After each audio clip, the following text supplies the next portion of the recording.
Hey there, race fans. It's Race Day Top 5 with me, Frank 5. There is some big news that has come out of the NASCAR world this morning. I'm sure a lot of you have already seen the news. One of them we kind of expected for a while, but the other one, WTF. Holy moly. What in the world? I'm getting ready to go for a walk this morning, and all of a sudden this notification from NASCAR's Instagram comes out, and I look at it and I'm like, what? I'm like, starstruck. What? What? What? What? What? What? What? Okay, I'll start with the what's. Let's get into what we saw. So earlier this morning, it was announced that Team Penske is promoting their Xfinity Series champion and the current point leader in the Xfinity Series, Austin Cindric, to the Cup Series next year to drive the number 2 car for Penske Racing. Now, this isn't really a total surprise, because last year it was announced that Austin Cindric was moving to the Cup Series in 2022 regardless. It was going to be for the Wood brothers, meaning Matt Dibenedetto was going to be without a ride with the 21 car. But possibly the rumor was Dibenedetto could go to the Penske 2 car because Brad Keselowski only signed a 1-year contract and his future's up. And with what's been going on lately, that he has taken possible co-ownership role and a driver role with Roush Fenway Racing to kind of help get them back on their feet. It kind of maybe meant Dibenedetto could stay in the 21, or Cindric drives the 21 while Dibenedetto drives the 2, and vice versa.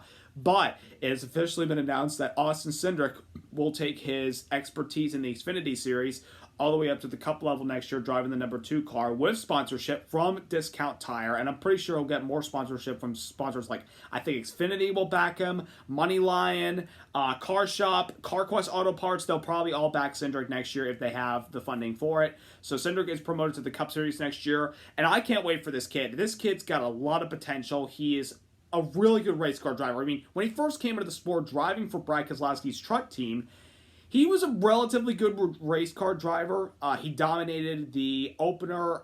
No, that's the wrong Austin. I'm mistaking him for Austin Terrio. My mistake.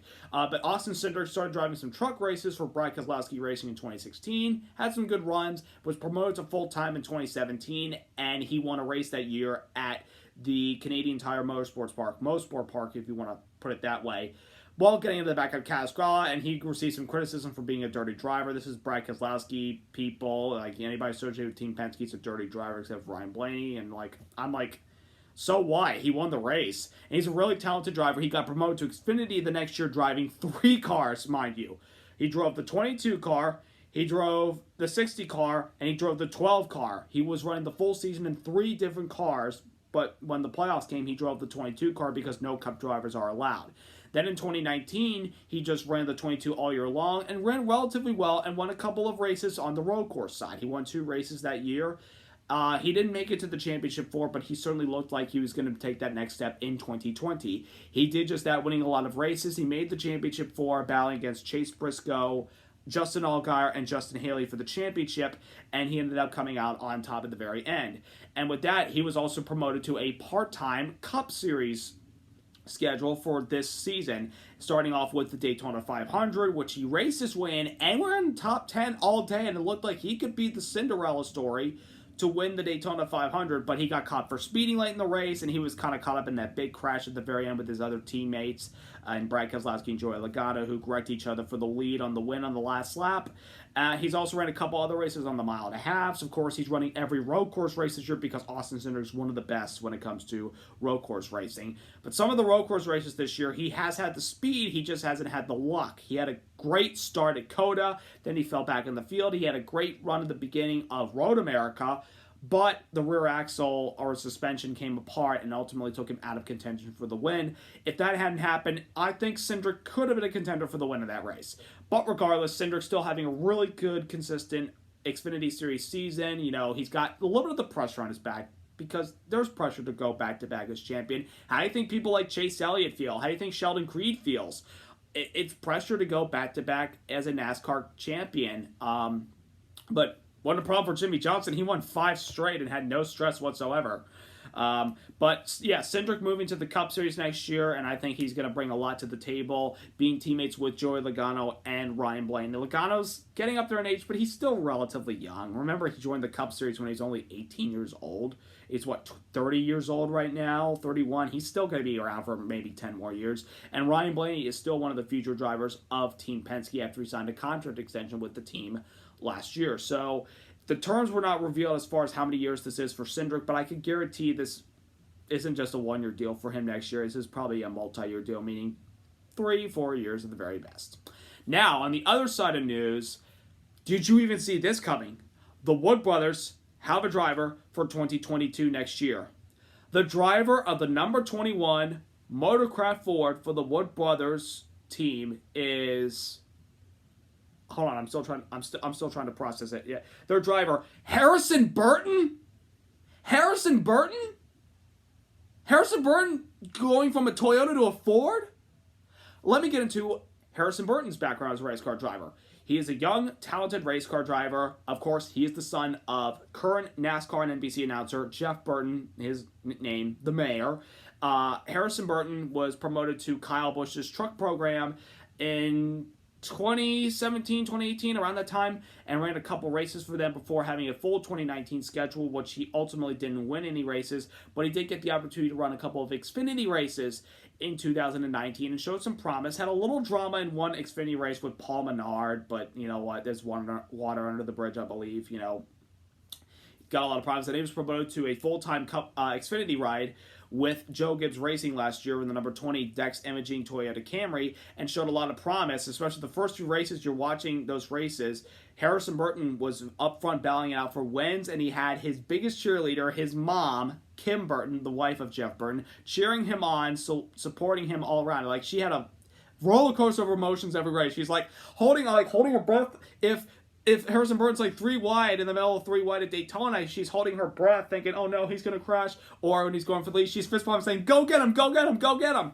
He picked up his first Xfinity Series win at California in the 3rd race of the season, which was very, very impressive. And he did it beating all the Xfinity regulars. There was no Cup driver in that race, from what I remember.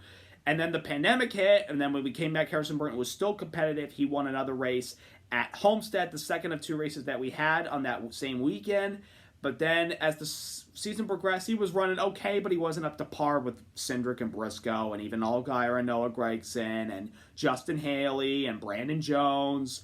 But he was still running relatively competitive. But by the time the playoffs rolled around, Harrison Burton didn't have the best of luck and was eliminated from the round of 12. However, in the round of 8, even when eliminated, he made up for it by winning 2 out of the 3 races at Texas, where he passed Noah Gragson on the last lap to win and prevented Noah from getting into the championship 4, and then won an Xfinity Series return to Martinsville for the first time since 2006. And Jeff Burton, Jeff Burton does his best, to stay away from his son as the race car driver, because he feels like you do what you got to do. He has like a father figure. He gives him some advice here and there, but he's like, my son is a good race car driver. He knows what he's doing. That's a lot of confidence for a father in Jeff Burton to have in his son to be successful. That's a wonderful father figure you have right there. Harrison Burton ended up the season with 4 wins. So far this year, he doesn't have any wins. He's running well, but he's not up to par with Cindric or Allgaier or even some of his Gibbs guys that have teammates that have yet to win, like, Daniel Hemrick, Brandon Jones. But I mean, the only Gibbs drivers to win this year are all coming from that 54 car, whether it was Kyle Busch or Ty Gibbs. Because with this announcement, it pretty much means Ty Gibbs is going to drive for the 20 team in the Xfinity Series next year full time. Let me just say, I like Harrison Burton, and we knew he was going to move to the Cup Series eventually. We knew he was going to be a really good race car driver. We knew he could possibly be a future championship threat down the road and be in great battles with guys like Elliott and Larson and Cindric and Briscoe and Custer, hopefully, and a lot of other guys, Ryan Blaney. But let me be honest with you. I think Harrison Burton is getting rushed to the Cup Series this early. I think he needs 1 more year in Xfinity. Just coming from me. No problem with Harrison Burton, the driver, but I think based off experience, he needs 1 more year, and he probably would need a part-time operation in the Cup Series to run at the time before he makes that next big move. However, Harrison Burton did run a Cup race this year at Talladega driving for Gaunt Brothers and finished an impressive 20th place, which for your first race, you kept it clean, you didn't cause any drama, you didn't get any major wrecks. He did a good job. He kept it clean. He ran smart the whole day, although he did make one pit stop error where he left the pit box with his gas can hanging off, which is a no, that's a penalty. You got to restart tail end Charlie, but at Talladega, you could still fight your way back to the front. But I hope the best for Harrison Burton. I hope the best for him, and hopefully he can maybe get the 100th win for the Wood Brothers if they can't get it this year. Which leads me now to the guy that he is replacing. Matt Dibenedetto is once again without a ride for 2022. He released this video early this morning. He mentioned that he was notified yesterday by the Wood Brothers that he will not be with them next year. I mean, honestly, when the Cindric, with the rumors that Keselowski was going to for Roush, this pretty much now all confirms that he's going to drive for Roush and have a co-ownership with the team, that Cindric would probably drive maybe the 2 car and Dibenedetto could stay in the 21, or Cindric in the 21 and Dibenedetto to the 2 car for a year as a prove yourself year for the team. But he is once again left without a ride like he was towards the end of the 2019 season when he drove for Levine Family Racing. He was informed before the Bristol night race that he would not be with the team next year. They were moving towards Christopher Bell, which was a one-year thing because then they shut down and Bell moved to the Cup Series after Eric Jones was demoted to Richard Petty Motorsports. But Matt Dibenedetto is once again searching for a job. The dude has really good talent as a race car driver. However, as we all agree, the reason why drivers are getting these rides is not because of talent. Talent is one of the things, but the other thing, sponsorship, money, all those things matter in trying to get a job. Why do you think drivers like Calvin Harvick has Busch and Mobil 1 and Jimmy John supporting him? Eric Almirola's got Smithfield. Kyle Busch's got M&M's. DeHamel's got FedEx. Truex has got Bass Pro Shop. Same for Austin Dillon. Chase has got Napa. Bowman's got Ally now. Byron's got Exalta. Kyle Larson now, who just signed a 2-year extension deal with Hendrick yesterday, has got Hendrick Cars. Why do you think all those guys have that? Because they've got talent, but because they have money and sponsorship. And does Matt Dibenedetto? Not really. He doesn't really have that much sponsorship money in his hands. So he was pretty upset in his video talking about how he found out about the news, but he still said, I am determined and still determined to win in the Cup Series. I want to be in the Cup Series. I want to win races. And I have no doubt Matt Dibenedetto can win in the Cup Series. Here's the problem, though. There hardly are not any competitive rides for him to drive next year. It would take someone to retire. We already know Trackhouse is getting Chip Ganassi's assets. We already know that 2311 is rumored to start a second car, and Kurt Busch is the front runner for that. Dibenedetto could still go there if Kurt Busch maybe decides to not come back after this year, though. I think after his Atlanta win, he probably still wants to stay in the sport for another year.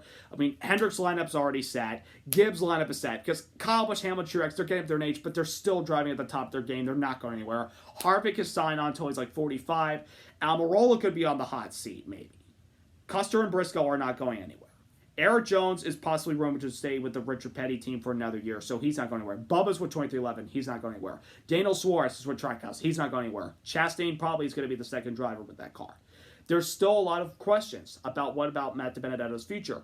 He could pull a John Hunter Nemechek to go from the Cup Series and go back to the lower tier series and try to win well with those teams and maybe win some races to possibly get yourself promoted to the Cup Series one day. I mean, because you see Nemechek, he went back to the Truck Series after a pretty dismal 2020 season at Front Row Motorsports, and he's the championship favorite right now. He's got multiple wins. So Dibenedetto could do that, but he wants to win the Cup Series. I get it, but at the same time, there hardly aren't any competitive rides. But maybe there is one hope. One hope. It's a stretch. GMS Racing has recently announced that they're going to drive in the Cup Series next year. They haven't said if it's a full-time or part-time. If it's full-time, I think Dibenedetto could be the top candidate for that ride. Because I think the 37 car for JTG Doherty is going to probably fold at the end of this year because they're running the season without a charter and they are trying to fill the rest of the season with sponsorship, and I think Ryan Preece might be done in the Cup Series after this year, just coming for me. But the question is what happens to Dibenedetto, because now we know that Cindric's in the 2, Harrison Burton's in the 21, and this pretty much means Brad Keselowski's driving the 6 car, which probably is going to force Ryan Newman into retirement.